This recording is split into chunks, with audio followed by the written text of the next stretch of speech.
नमस्कार दोस्तों।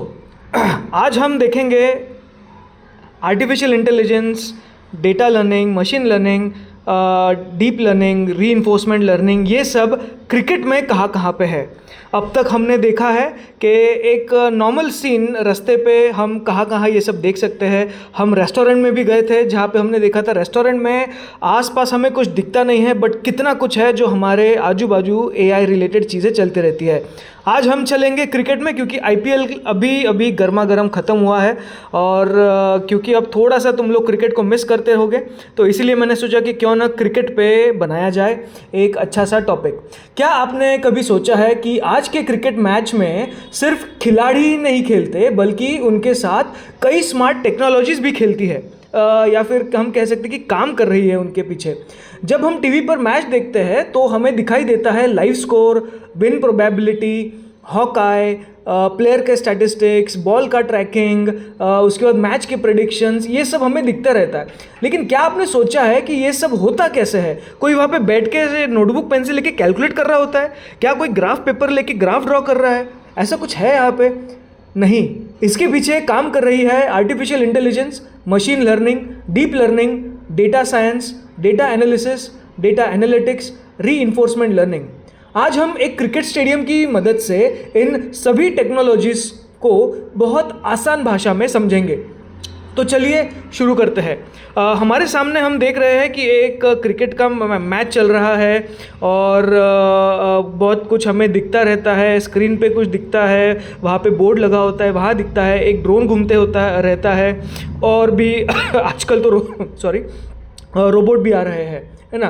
तो चलिए देखते हैं। बैकग्राउंड में इतना सब कुछ चलते रहता है जो एक्चुअली हमें दिखाई भी नहीं देता, है ना। तो शुरुआत करते हैं आर्टिफिशियल इंटेलिजेंस से। कहाँ रहेगा एक्चुअली आर्टिफिशियल इंटेलिजेंस? मान लीजिए आप स्टेडियम में मैच देखने गए हैं, आपको पूछना है मेरा सीट नंबर कहाँ है, गेट नंबर 5 कैसे जाऊँ, मैच कब शुरू होगा। पहले आपको किसी कर्मचारी को ढूंढना पड़ता था, लेकिन अब कई स्टेडियम्स में एआई चैटबॉट्स और वर्चुअल असिस्टेंट उपलब्ध है। ये तो आजकल बहुत सारे मॉल्स में भी उपलब्ध है। आप मॉल में जाइए, एयरपोर्ट्स पे उपलब्ध है ना। और बहुत सारे हाई एंड जो क्रिकेट स्टेडियम्स है वहाँ पे भी उपलब्ध है। आप सवाल पूछते हैं, एआई आपकी बात समझता है और तुरंत जवाब दे देता है, बिल्कुल चैट जीपीटी की तरह। एआई का मुख्य काम है ह्यूमन लैंग्वेज को समझना, निर्णय लेने में मदद करना, लोगों के प्रश्न का उत्तर देना। सरल शब्दों में एआई मशीनों को समझदारी से काम करना सिखाता है। अब मशीन लर्निंग पे आते हैं। जी हाँ, थोड़ा सा मैं अनजूम करता हूँ ताकि वो फटे ना। अब मान लीजिए टीम इंडिया के प्लेइंग 11 चुनना है, लेकिन सवाल है किस खिलाड़ी को खिलाया जाए, कौन इस पिच पर अच्छा खेल सकता है, कौन सा बॉलर ज़्यादा विकेट ले सकता है। यहीं पर मशीन लर्निंग काम आती है। मशीन लर्निंग हज़ारों पुराने मैचों का डेटा देखती है। वह सीखती है कौन से पिच पे कौन सा प्लेयर अच्छा खेलता है, प्लेयर के परफॉर्मेंस कैसा है, उस पर्टिकुलर पिच का रिपोर्ट, वो पर्टिकुलर पिच पिछले 5 साल में कैसे बिहेव किया है, या पिछले इतने मैचेस में उसने कैसे बिहेव किया है, रात में वो कैसे बिहेव करती है, दिन में वो कैसे बिहेव करती है, समर में कैसा, विंटर में कैसे, रेनी में कैसे, वेदर कंडीशंस समझती है, अपोनेंट के भी रिकॉर्ड देखती है, फिर प्रेडिक्शन देती है कि कौन सा खिलाड़ी अच्छा प्रदर्शन कर सकता है। जैसे यूट्यूब आपको वीडियो रेकमेंड करता है, वैसे ही मशीन लर्निंग टीम को प्लेयर रेकमेंड कर सकती है। मशीन लर्निंग का मतलब है डेटा को सीखना और बेहतर प्रेडिक्शंस देना। अब चलते हैं डीप लर्निंग। अपने हॉकआई टेक्नोलॉजी ज़रूर देखी होगी। जी हाँ, हॉकआई टेक्नोलॉजी। जब अंपायर एलबीडब्ल्यू डिसीजन लेता है, जब बॉल ट्रैकिंग दिखाई देती है, जब एज डिटेक्ट होता है, इन सब के पीछे डीप लर्निंग काम करती है। डीप लर्निंग कंप्यूटर को देखना सिखाती है। यह बॉल को पहचानता है, ये फोटो में एग्जैक्टली बॉल कौन सा है। प्लेयर्स को पहचानती है, प्लेयर का पैर किधर है, प्लेयर का पैर का गार्ड किधर है, स्टंप किधर है, पिच किधर है, बैट किधर है। वो शॉट को पहचानता है और वो उस बैट की छोटी सी पतली सी एज को भी पकड़ता है। मान लीजिए बॉल 145 किलोमीटर पर आवर की स्पीड से जा रही है। ह्यूमन आई गलती कर सकता है और बिल्कुल गलती करता है, हमने कितनी बार देखा है। लेकिन डीप लर्निंग वाले कैमराज, हाई डेफिनेशन कैमराज हर फ्रेम को एनालाइज करते हैं। इसीलिए टेक्नोलॉजी कई बार इंसानों से भी ज़्यादा एक्यूरेट होती है। अब आते हैं डेटा साइंस पे। डेटा आ रहा है टिकट सेल्स से, कैमरा से, सेंसर से, वेदर स्टेशन से, सोशल मीडिया से, फैन एंगेजमेंट ऐप्स से। और ये तो मैंने थोड़ा सा ही बोला है, लेकिन सोचो और कितना सारा डेटा एक मैच के टाइम पे यहाँ वहाँ हर जगह से आते रहता है। इतना सारा डेटा कहाँ जाएगा, कौन संभालेगा? यही डेटा साइंस काम में आता है। डेटा साइंस का काम है डेटा को कलेक्ट करना, डेटा को क्लीन करना, डेटा को स्टोर करना और डेटा को ऑर्गेनाइज करना। अगर डेटा साइंस नहीं होगा तो सारा डेटा बिखर जाएगा और उससे यूज़फुल इन्फॉर्मेशन निकालना बहुत ज़्यादा मुश्किल हो जाएगा। इसीलिए डेटा साइंस को डेटा का फाउंडेशन कहा जाता है ना। अब आते हैं डेटा एनालिसिस पे। जी हाँ, डेटा एनालिसिस।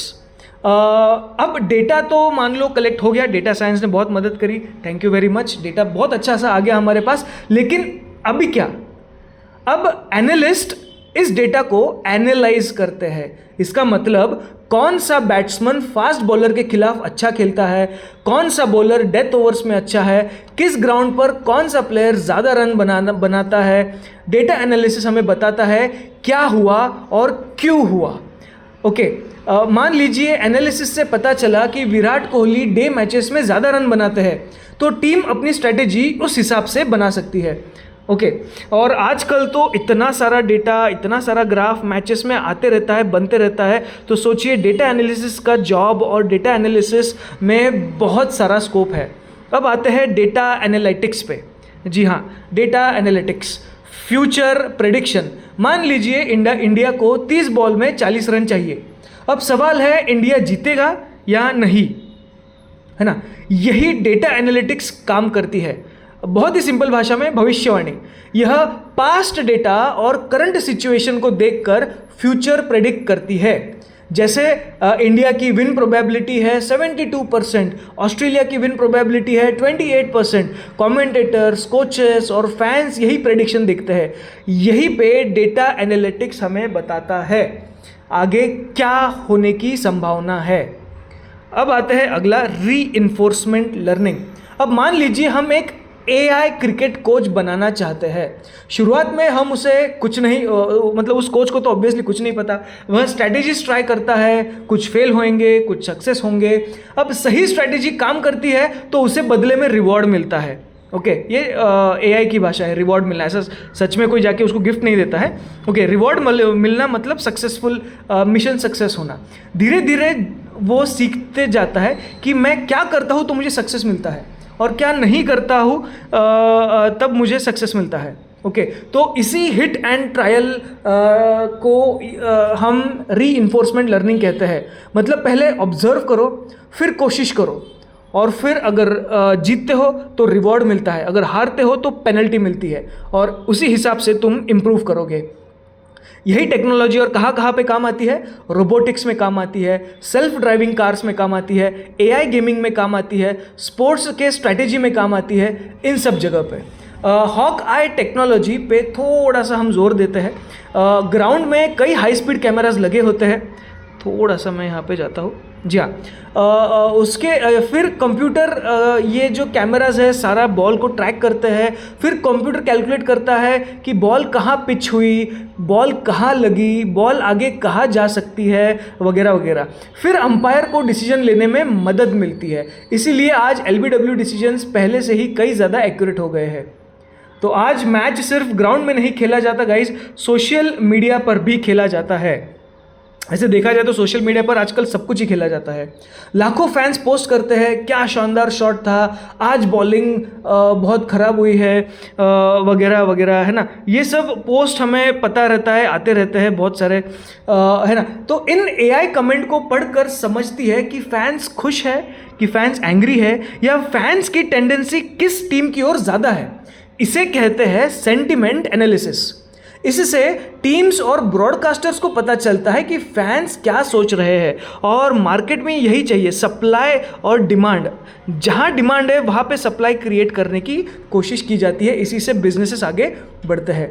आज के स्टेडियम्स भी स्मार्ट बन चुके हैं। एआई मदद करता है सिक्योरिटी में, पार्किंग मैनेजमेंट में, क्राउड कंट्रोल में, टिकट वेरिफिकेशन में। डेटा एनालिटिक्स प्रेडिक्ट करती है कितने फैंस आएंगे, कितना खाना बिकेगा, कितनी सिक्योरिटी चाहिए रहेगी, वगैरह वगैरह।